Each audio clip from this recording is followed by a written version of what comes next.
ఇక తెలంగాణ సినిమాటోగ్రఫీ మంత్రి కోమటిరెడ్డి వెంకటరెడ్డి కీలక వ్యాఖ్యలు చేశారు. సినిమా టికెట్ల ధరల పెంపులో తన ప్రమేయం లేదన్నారు. పుష్ప 2 సినిమా తర్వాత టికెట్ల ధర పెంపు కోసం తన దగ్గరికి రావద్దని చెప్పినట్లు తెలిపారు. ఇప్పుడు సినిమాలకు పెరిగిన ధరలకు తనకు సంబంధం లేదని స్పష్టం చేశారు.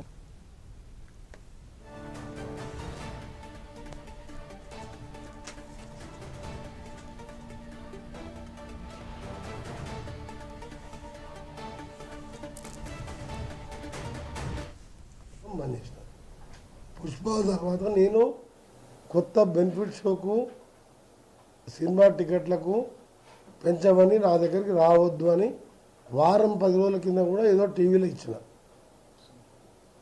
మొన్న ఆ మధ్యలో 2 రిలీజ్ కానీ నిన్నగాక మొన్న ఒక రిలీజ్ కానీ రేపు రిలీజ్ కాబోయే కాదు నా దగ్గరికి ఫైల్ రాలేదు.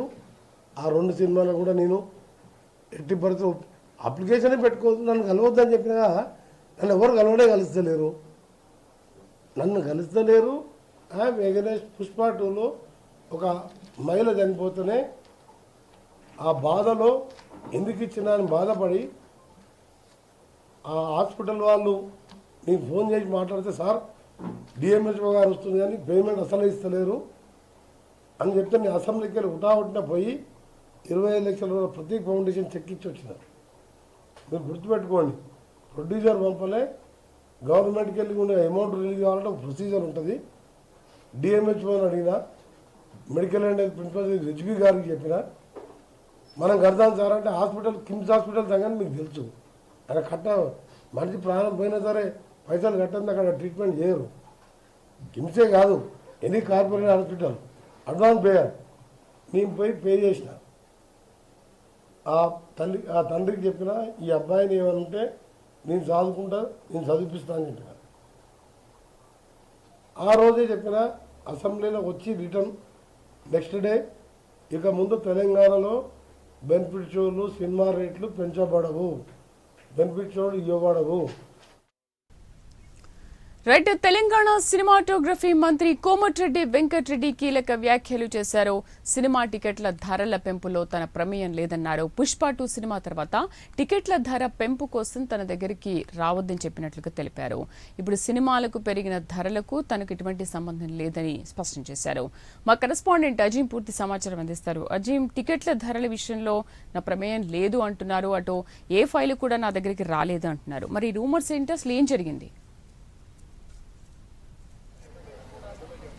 సినిమాటోగ్రఫీ మంత్రి కోమటిరెడ్డి వెంకటరెడ్డి సంచలన వ్యాఖ్యలు చేశారు. ఏదైతే మనం చూసాం మనశంకర్ వరప్రసాద్ సినిమాకు తెలంగాణ ప్రభుత్వం ఏదైతే రేట్లు పెంచుకోవడానికి అనుమతి ఇచ్చింది, అయితే ఇదే విషయాన్ని మనం కోమటిరెడ్డి వెంకటరెడ్డి దగ్గర ప్రస్తావించినప్పుడు ఆ శాఖ మంత్రిగా మీరు ఏం చెప్తారు అంటే, గతంలో మీరు చెప్పారు పెంచారని చెప్తే ఇప్పుడు కూడా నేను మనశంకర్ వరప్రసాద్ సినిమాకి టికెట్ రేట్లు పెంచలేదు, నా దగ్గరికి ఎవరు రాలేదు, ఏ ఫైల్స్ ఎవరు రావడం కూడా లేదు, రావద్దని చెప్పి కూడా చాలా క్లారిటీగా చెప్పడం కూడా జరిగిందని చెప్పి సమాధానం ఇచ్చారు. ఎప్పుడైతే పుష్ప 2 సినిమా సమయంలో ప్రీమియర్ షోకి నేను టికెట్ రేట్లు పెంచుతూ మేము ప్రభుత్వం నిర్ణయం తీసుకున్న తర్వాత అక్కడ ఒక మహిళ మరణించినప్పుడే అసలు ఎందుకు పెంచాను అని చెప్పి కూడా నేను భావోద్వేగానికి గురైనట్టు కూడా చాలా పశ్చాత్తాపడుతున్నట్టు కూడా కోమటిరెడ్డి వెంకటరెడ్డి చెప్పడం కూడా జరిగింది. తన బాబుకి కూడా ట్రీట్మెంట్ కోసం సినిమా వాళ్ళు ఆదుకోకపోతే తానే వెళ్ళి ఆదుకున్నానని చెప్పి సొంత కొడుకులా చూసుకుంటున్నాను, పూర్తి చదువు కూడా చూసుకుంటానని చెప్పి కూడా హామీ ఇచ్చినట్టు కూడా కోమటిరెడ్డి వెంకటరెడ్డి చెప్పారు. అయితే ప్రస్తుతం పుష్ప 2 తర్వాత తన దగ్గరికి సినిమా రేట్లు పెంచాలి, ప్రీమియర్ షోస్ కానీ ఎవరు రావద్దని చెప్పి అప్పుడే చెప్పాను, అప్పటి నుంచి ఇప్పటివరకు కూడా ఎవరు రాలేదని క్లారిటీ కూడా చాలా స్పష్టంగా ఇచ్చారు. ఒకవైపు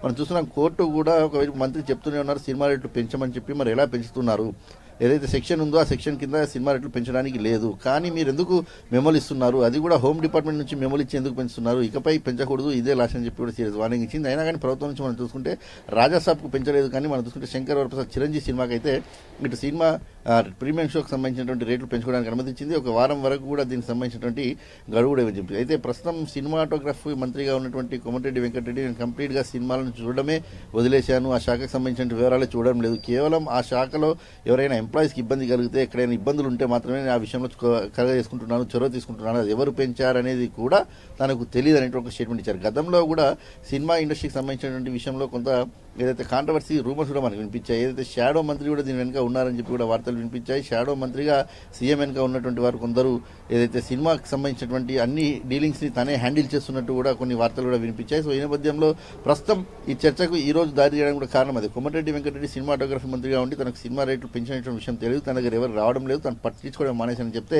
ఖచ్చితంగా మరొకసారి అనుమానాలకు తావిస్తుంది. మరి ఎవరు ఈ సినిమా రేట్లు పెంచింది, ఎవరు సినిమా రేట్లు పెంచమని కోరింది, దీనికి అనుమతి ఇచ్చింది ఎవరు, ఎవరి వల్ల ఈ అనుమతి ఇవ్వాల్సి వచ్చిందని మన కోణాల్లో అయితే ప్రస్తుతం చర్చ జరుగుతుంది. సో సీఎం వెనుక ఉన్నటువంటి ఒక వ్యక్తి, ఏదైతే సినిమా ఇండస్ట్రీకి సంబంధించిన వ్యక్తి కూడా ఒకరు ఉన్నారు. సో దానికి సంబంధించి ఆ వ్యక్తి ప్రమేయమైన ఉండొచ్చు అనేటువంటి గతంలో కూడా విమర్శలు వినిపించాయి. ఇప్పుడు కూడా ప్రస్తుతం అదే రకమైనటువంటి ఊహాగానాలు అయితే అందుకున్నాయి. మరి దీనిపైన చూడాలి సమాధానం ఎలా ఉంటుంది గవర్నమెంట్ నుంచి. అంటే ఒక సినిమాటోగ్రఫీ శాఖ మంత్రిగా కోమటిరెడ్డి వెంకటరెడ్డికి సినిమా రేట్లు పెంచిన విషయం తెలియకపోతే మరి దీనికి సంబంధించిన ఉత్తర్వులు కావచ్చు, మెమో కావచ్చు, ఎవరిచ్చినట్టు అనే దానిపై అయితే ఒక రాజకీయ వర్గాలు, అటు ప్రభుత్వ వర్గాలు అయితే ఒక్కటి చర్చనే జరుగుతుంది. మరి దీనికి సంబంధించి ఎలాంటి అంశాలు బయటికి వస్తాయో చూడాల్సి ఉంటుంది. ఎందుకంటే ఒకవైపు కొంత ఆరోపణలు ఎదుర్కొంటున్నటువంటి సమయంలో కోమటిరెడ్డి వెంకటరెడ్డి దానికి సంబంధించిన వివరణ ఇచ్చేటువంటి ప్రయత్నం చేశారు. భావోద్వేగానికి గురై లోనై తను సమాధానం చెప్తున్న సమయంలో మరి ఈ అంశం కాకుండా ఈ అంశంపై మనం మాట్లాడినప్పుడు ఒకేసారి తన సినిమా ఇండస్ట్రీకి సంబంధించిన వివరాలు చూడడమే వదిలేశానని చెప్పి వ్యాఖ్యలు చేయడం, రేట్లు పెంచిన విషయం తెలియదని చెప్పడం చూస్తే మరి ఎలాంటి ప్రభుత్వం నుంచి కూడా ఎలాంటి సమాధానం వస్తుందో కూడా